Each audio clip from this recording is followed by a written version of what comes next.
Our goal at Impossible is to build the highest performance unmanned aircraft that can possibly be built with electric propulsion. Spencer Gore and his team at Impossible Aerospace want to make air travel all electric and do away with polluting jet fuel. For the time being, it's focused on completely rethinking drone design and built a battery in the shape of a drone's fuselage, therefore maximizing flight time. Gore was inspired in large part by his time as a battery engineer at Tesla, where he lived in an RV in the parking lot when he started. If you think about the two things that stress people out in Silicon Valley the most, it's commuting and paying rent. If you don't have to do those two things, life is pretty good. I can't imagine a better place to have learned really important lessons about shipping products and building functional teams and getting through difficult times than that team at that time. Gore has come a long way since then. Impossible Aerospace has raised more than $11 million from investors like Airbus, Bessemer Venture Partners, and an ex-Tesla executive from Eclipse Ventures to rethink aviation. Where I think Impossible and Tesla are similar is that we both started with some pretty fundamental math that showed that if you want to make a compelling and useful vehicle, you need a pretty big battery pack. And I think that what most automakers have done with their electric cars and what most drone companies have done with their electric drones is to start by designing the car and designing the drone before they think about the battery. And typically, that leads to too small of a percentage of the vehicle's weight and volume being made of a battery. Your iPhone is basically a battery with a screen on it. A MacBook is basically a battery and a keyboard and a screen. Model S, X3, there are batteries with seats on them and some cosmetic stuff attached. And our drone is a battery with propellers on it. Its first product, US-1, can fly for up to 2 hours on a single charge.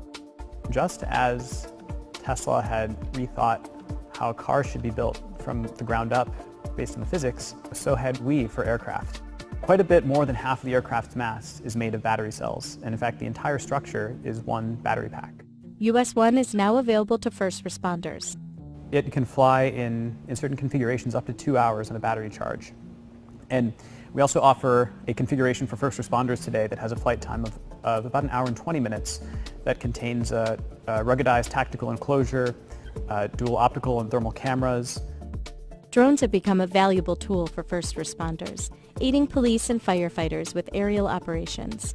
Within minutes, they can be launched to help law enforcement with situational awareness, fight fires, and aid in search and rescue operations. Drones are quickly replacing helicopters to do these tasks. There are 18,000 municipal police departments across the country, and I think 32,000 fire departments across the country. And about 60 municipalities have access to a helicopter. And part of the reason for that is that police helicopters can cost $5 million. And what we've all realized is that a drone can provide about half of the utility of a helicopter at less than 1% of the price. And that's a really big deal. But the problem is that with most drones that are out there today, you have a flight time with cameras that's on the order of about 25 minutes. What we're able to do is offer the endurance of a helicopter, but with the convenience and cost of a drone.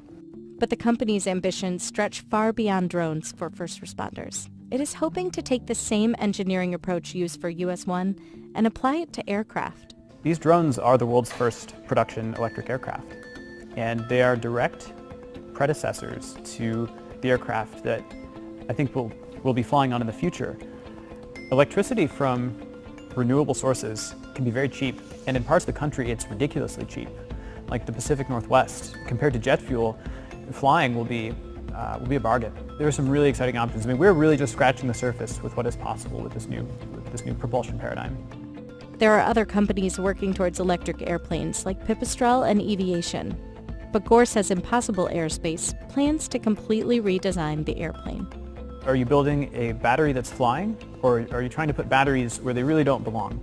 And it's no different than what the early automakers did, by taking cars that were built for gas engines, taking out the engines and putting in batteries, and you end up with something that drives for 60 to 80 miles. Compared to what Tesla did of building a battery pack that was shaped like a car and then putting a car around it.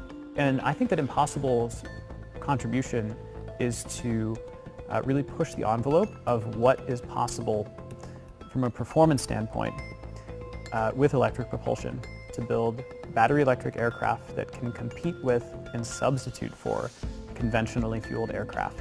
The aircraft that need to be flying 30 years from now need to be in development today. And so it's really important that we get started. We're not going to stop until it's possible to travel